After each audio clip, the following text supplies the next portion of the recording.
वो बंदूक के बारे में हमारे क्राइम ब्रांच ने इन्वेस्टिगेशन किया है और वो फाइनली प्लास्टिक का खिलौना था जो दिखा के रील वो बनाई गई है, उसमें हमने इंक्वायरी किया है। एक्चुअली आप अगर वो एरिया का लोकेशन देखोगे, रेलवे पटरी है, वहाँ पे पत्थर ऑलरेडी पड़े रहते हैं, तो ऐसा कुछ मुझे लगता नहीं कि ऐसा कुछ ये है। पत्थर पड़े रहते हैं, लेकिन मैंने जैसा आपको पहले ही बताया कि इन्वेस्टिगेशन करने के लिए इतना जो सफिशिएंट टाइम है वो हमको मिला ही नहीं। Continuous law and order maintain करने में ही पूरे बिजी रह गए हम। इन्वेस्टिगेशन में पता चलेगा कि क्या एग्जैक्टली ये था। हमने पहले ही बताया है कि हम किसी को बख्शेंगे नहीं, जो भी गलत काम में इन्वॉल्व है उनके खिलाफ कार्रवाई की जाएगी, हम कर रहे हैं। अस्सलाम वालेकुम हबीबी। बड़े घर अच्छे लगते हैं और सबको अच्छे लगते हैं। बड़े घर से मुराद ये है कि यहाँ पर हम प्रॉपर्टी की बात करें, यह है 2 BHK जिसमें कारपेट जो है अच्छा खासा बड़ा है और बजट जो है वो एकदम बजटेड है और इसका जो सहूलत है वो आउटस्टैंडिंग है। सिर्फ 6.5 लाख रुपए डाउन पेमेंट और मंथली 2% का इंस्टॉलमेंट, वो भी बिना इंटरेस्ट के। प्रॉपर्टी का लोकेशन है नियर स्टेडियम जो मुमरा से सिमिलर टू लोखंडवाला है और उसके अलावा आपको garden, swimming pool, hospital, college सब वॉकिंग डिस्टेंस मिलेंगे। ज्यादा जानकारी के लिए इस पे कॉन्टैक्ट करें और कॉल नंबर बिजी है तो मैसेज करें।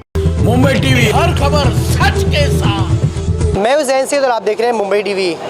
मीरा रोड के तनाव भरे माहौल को काबू में पाया गया, क्या कुछ जानकारी दी एडिशनल सीपी श्रीकांत फाटक ने, हम आपको वो भी सुनाते हैं। मगर इन सब के बीच कहीं ना कहीं अब मीरा रोड में शांति बनी हुई है, मगर जो हंसता खेलता कूदता माहौल था वे कहीं ना कहीं नज़र नहीं आ रहा है, क्योंकि अब वहाँ पर जिस तरीके से यूनिटी को अलग करके कुछ लोगों ने वहाँ पर सांप्रदायिकता फैलाई थी, इसके बाद पुलिस ने कार्रवाई करना शुरू किया है। एडिशनल सीपी ने, देखिए हम आपको सुनाते हैं किस प्रकार से कार्रवाई की है। 22 तारीख से लेकर अब तक कितने मामले दर्ज किए गए हैं, कितने लोगों की गिरफ्तारी की गई है, ये आंकड़े उन्होंने सामने रखे हैं। उन पे कई सवाल पे उन्होंने ये भी कहा है, जिस प्रकार से हमने इसके पहले आपको खबर में दिखाए थे कि बंदूक लिए, पिस्तौल लिए एक लड़का किस प्रकार से पिस्तौल को लहरा रहा था, उस मामले की जांच क्राइम ब्रांच को दी गई है। हालांकि पुलिस तमाम तरीके का प्रयास कर रही है किस प्रकार से लॉ एंड ऑर्डर को मेंटेन करके रखा जाए। देखिए क्या कुछ जानकारी दी है एडिशनल सीपी ने श्रीकांत फाटक ने, हम आपको वो सुनाते हैं। आपको सबको पता है 21 तारीख को रात को जो घटना घटी है दो गुटों के बीच मुठभेड़ की, उसमें उस समय से लेकर अभी तक टोटल 8 ऑफेंसेस कल तक रजिस्टर है हमारे पास और 2 IT एक्ट के तहत 2 ऑफेंस रजिस्टर है। इसमें अभी तक हमने करीबन 19 लोगों को अभी तक अरेस्ट किया है। बाकी लोगों की पूछताछ अभी तक चल रही है। हम CCTV और बाकी फुटेजेस देख के उनको आइडेंटिफाई करके उनके खिलाफ कार्रवाई करना काम शुरू है। तो जो पहली घटना हुई थी 21 तारीख को, उसमें कितने लोग अरेस्ट हुए? उसमें अभी तक 14 लोग अरेस्ट हुए हैं और कुछ लोगों का अभी नाम CCTV देख के निष्पन्न करके उनको अरेस्ट करने की कार्रवाई शुरू है। और जिन लोगों ने दुकानों में तोड़फोड़ की है, कल शाम की भी घटना हुई है, कुछ टारगेटेड की दुकानें थी वहाँ तोड़फोड़ हुई है, उस मामले में जो है FIR कितनी दर्ज हुई है और कितने लोग उस मामले में? अभी तक 6 FIR उसमें दर्ज है और उसमें भी अभी तक जो मुझे इन्फॉर्मेशन है अभी तक 5 या 6 लोग अभी तक अरेस्ट है और बाकी लोग का आइडेंटिफाई करने का काम शुरू है।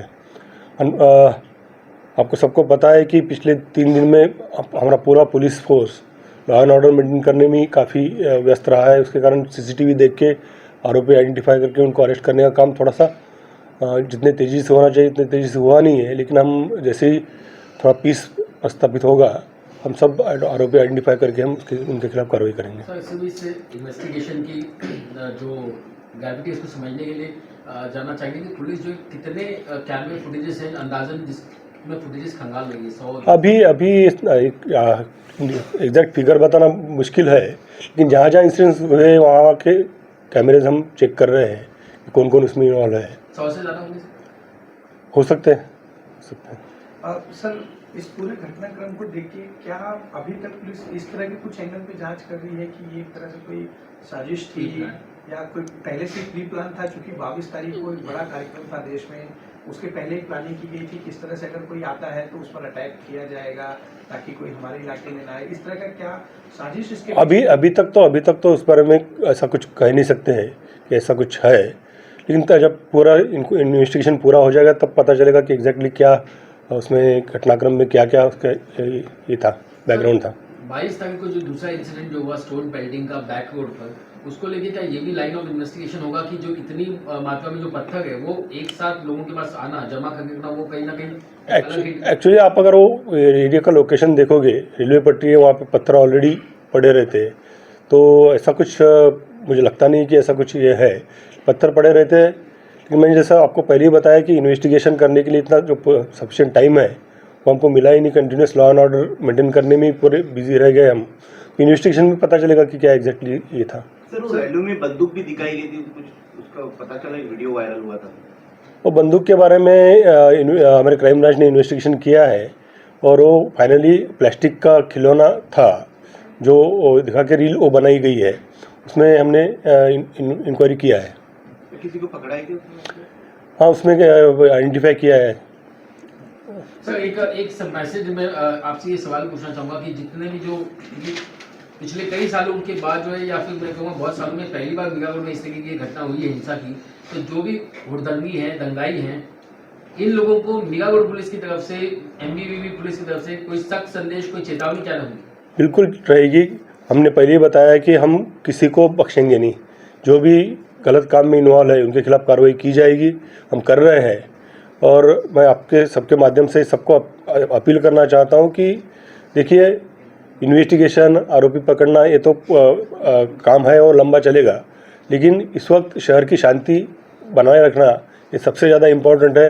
अनफॉर्चुनेटली आजकल सोशल मीडिया इतना ज़्यादा एक्टिव है कि इतने सारे वीडियोस, इतने सारे शूटिंग, इतने सारे वायरल होते हैं, उसके कारण जो लोगों को कुछ पता भी नहीं उनको भी उसके कारण इंस्टिगेशन होता है। तो हम लोग ट्राई कर रहे हैं कि इसको कैसा कंट्रोल किया जाए, जितने हो सके, जितने डिलीट कर सकते हैं उतने हमारे साइबर सेल से हम डिलीट भी करने का ट्राई कर रहे हैं। फिर भी व्हाट्सएप में जो मैसेजेस सर्कुलेट होते हैं उसको रोकना बड़ा ही कठिन काम है। लेकिन आपके माध्यम से मैं आप सब लोग को अपील करता हूं कि आप सब लोग, आपके माध्यम से सबको ये रिक्वेस्ट हमारी है कि ये ऐसी चीज़ें ना करें, ताकि समाज में जो शांति का माहौल है, जो भाईचारे का माहौल है, वो बिगड़े नहीं। क्योंकि आपको पता है परसों हमारा रिपब्लिक डे भी है, 26 जनवरी का भी बंदोबस्त रहता है, बाकी भी कुछ आंदोलन राज्य में चल रहे हैं, ये सबके चलते। और मेरा जो एक्सपीरियंस है, हमारी जो इन्फॉर्मेशन है कि ये शहर में कभी इतना कम्युनल का कोई प्रॉब्लम बहुत सालों से कभी हुआ नहीं है। तो अभी हुआ है, अनफॉर्चुनेटली थोड़ा प्रॉब्लम हो गया है।